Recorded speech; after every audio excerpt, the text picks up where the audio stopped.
Hello mga kababayan, welcome to my channel. Welcome to Laruan ni Obi-Wan.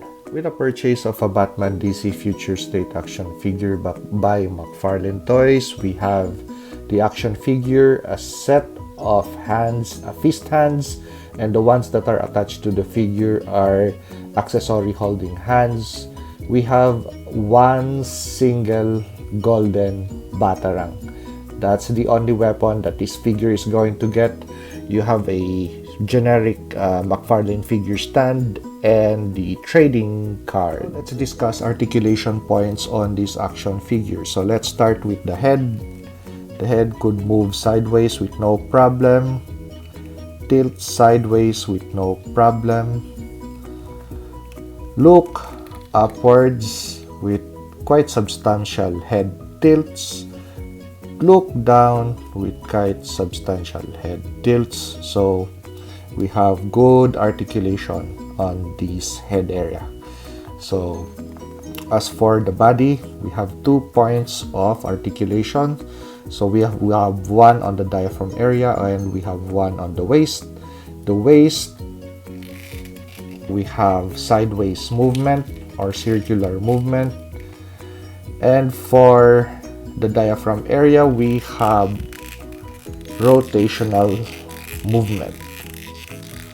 But I think that we need to take this figure apart and really loosen up that joint over there, or possibly take a Dremel and widen the articulation point under the diaphragm area. So for the arms, could move sideways, but is quite hindered, but you just have to play with this shoulder guard to move the shoulder really upwards. So we have rotation, 2 points of articulation for the elbows. And how does the elbow bend? Is it clean? So that's quite a clean bend. So as for the wrist, we have rotation for the wrist and we have a swivel. So for the leg area, the leg could move upwards, could move a little bit backwards.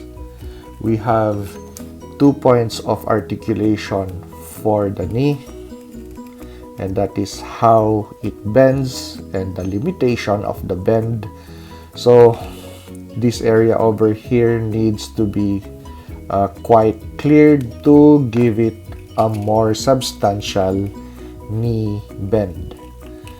And for the foot, we have a rocker for the toe, not a rocker but a hinge for the toe, I mean. And we have a rocker and a swivel for the entire foot.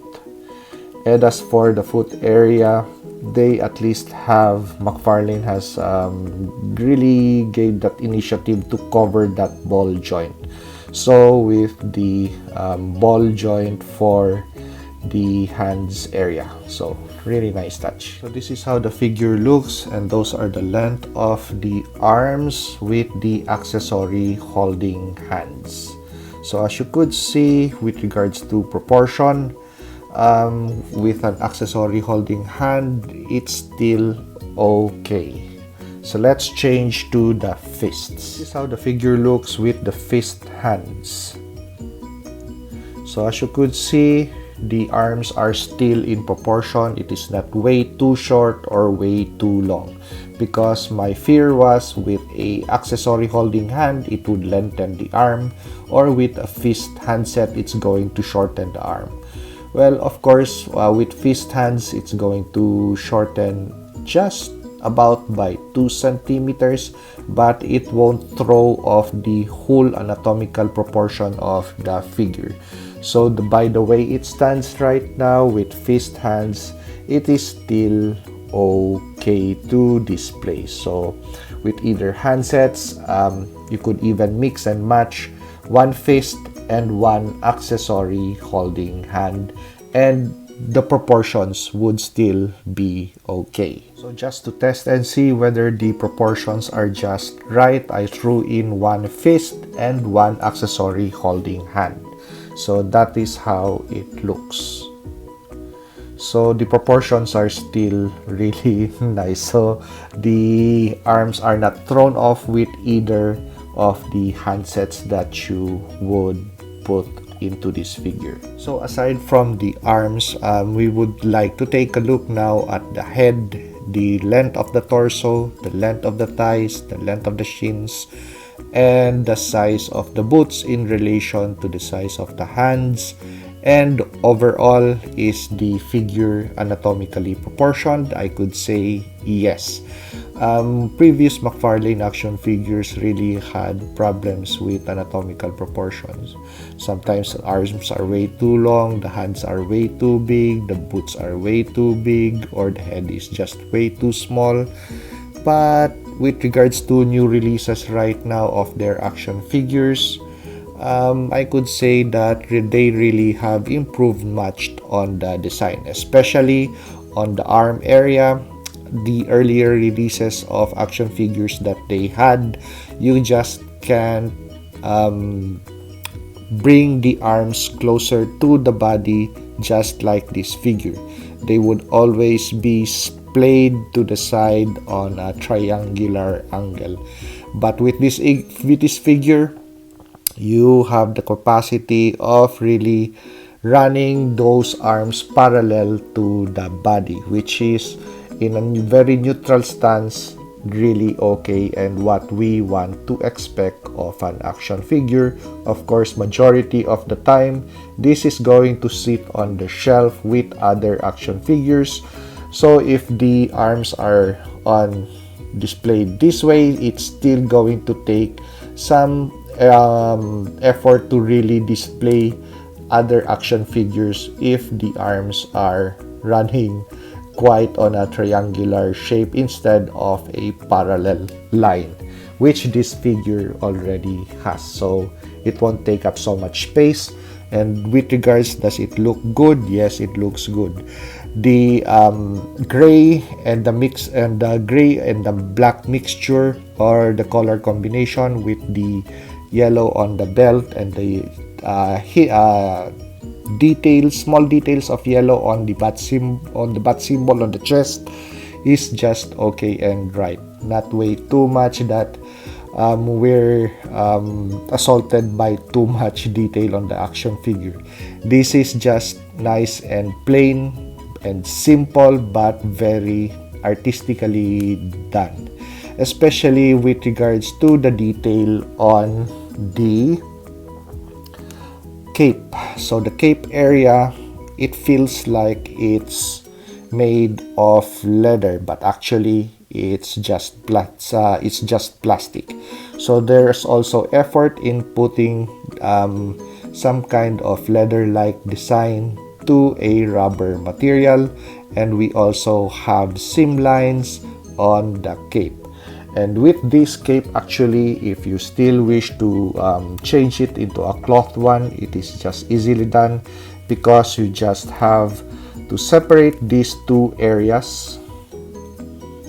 So just lift this off and possibly just cut off or lift off entirely and cut off this side, and you could attach a more suitable cape for this action figure, one that would really attach on this side, running to the shoulders of the body, so giving it a more nice hue to a action figure like this. But if you just want a action figure that already has a cape on, actually the cape on this action figure is already good.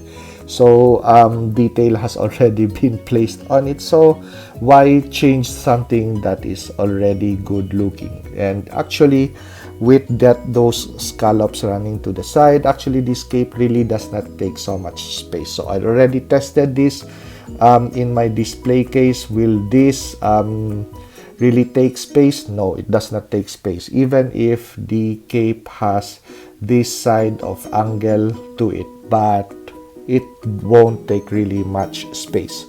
So is this a good addition to your action figure collection?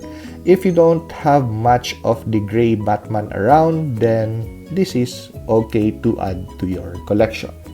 So now it's going to be a battle of the gray and black Batman. So we still have another actually gray Batman around, but I did not purchase it.